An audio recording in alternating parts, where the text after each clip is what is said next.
Heràclit va viure al segle VI abans de Crist i era d'Efes, una ciutat jònica a prop de Milet. Totes les anècdotes relacionades amb ell ens mostren un personatge aristocratitzant, poc sociable i arrogant. També menyspreava el saber erudit i criticava a tots aquells que en presumien. Tenia com a sobrenom Heràclit l'Obscur, suposadament per l'estil aforístic i el to amb què s'expressava.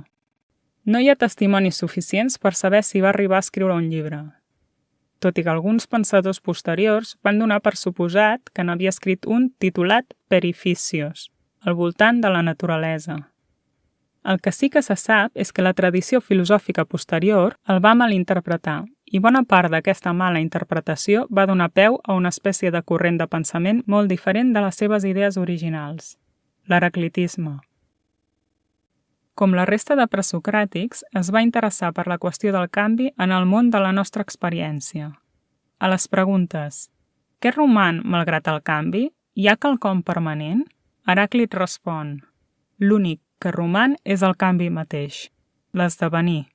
L'única cosa permanent és el fet que no hi ha res permanent». Plató li va atribuir l'expressió «pantahorei», tot canvia, que fonts posteriors van popularitzar com a panta rei, tot flueix.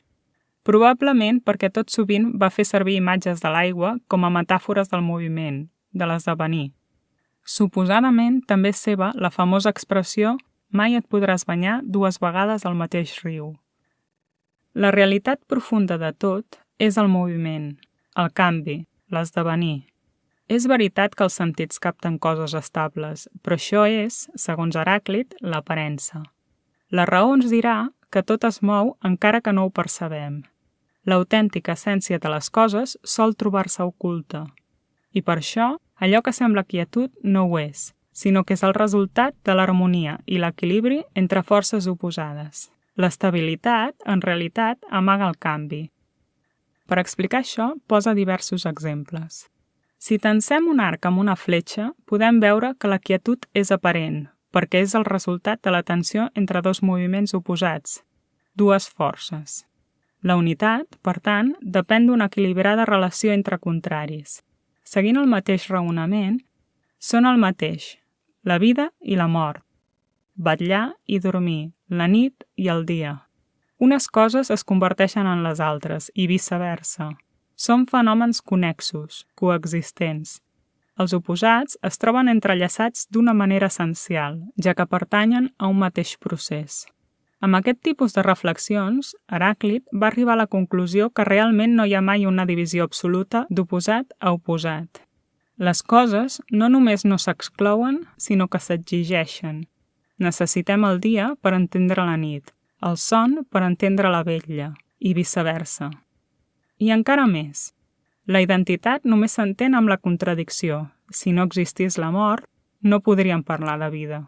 Cada parella d'oposats forma, per tant, una unitat i també una pluralitat, perquè parelles diferents poden estar interconnectades també. Aquest tipus de reflexió dins de la filosofia rep el nom de dialèctica. El raonament dialèctic accepta la contrarietat i ens diu que les coses es poden entendre millor a través dels seus contraris. Per aquesta raó, per Heràclit, els contraris no s'exclouen, sinó que s'inclouen. En necessitem un per entendre l'altre. Un tema important a tenir en compte és que quan Heràclit parla de canvi, transformació o moviment, ho fa sempre pensant en un ordre. Ens parla d'un logos, d'una espècie de regla, una proporció intrínseca al canvi. Tot es mou, tot canvia, tot es transforma, però aquest esdevenir constant no és caòtic, és harmònic, equilibrat. En la seva cosmologia, això es veu clar. El cosmos està compost per masses de terra interpenetrades per focs secundaris com volcans i rodejades pel mar. Tot plegat està circumdat per una capa d'una espècie de foc, èter. Els canvis entre les masses del món es realitzen simultàniament, de manera que la quantitat total de cadascuna segueix sent la mateixa.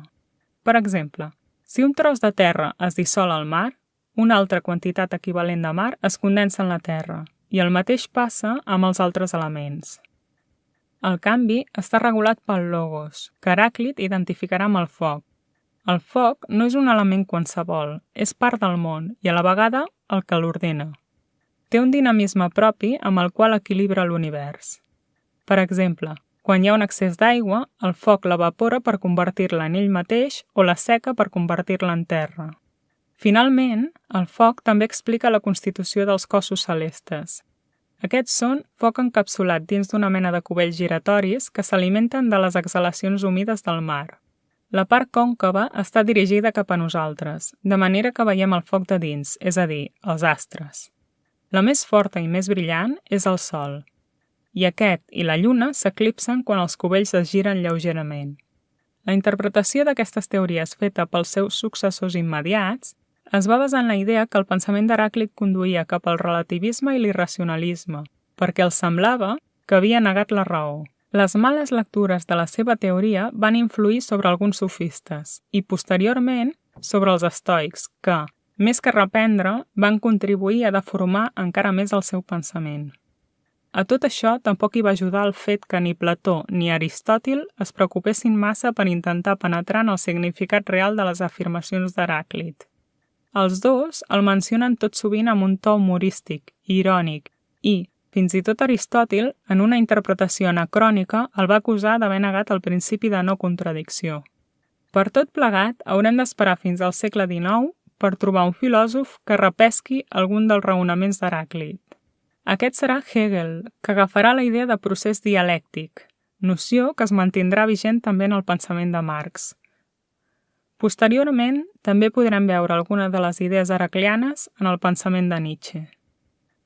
I amb això hem acabat l'esquema del pensament d'Heràclit.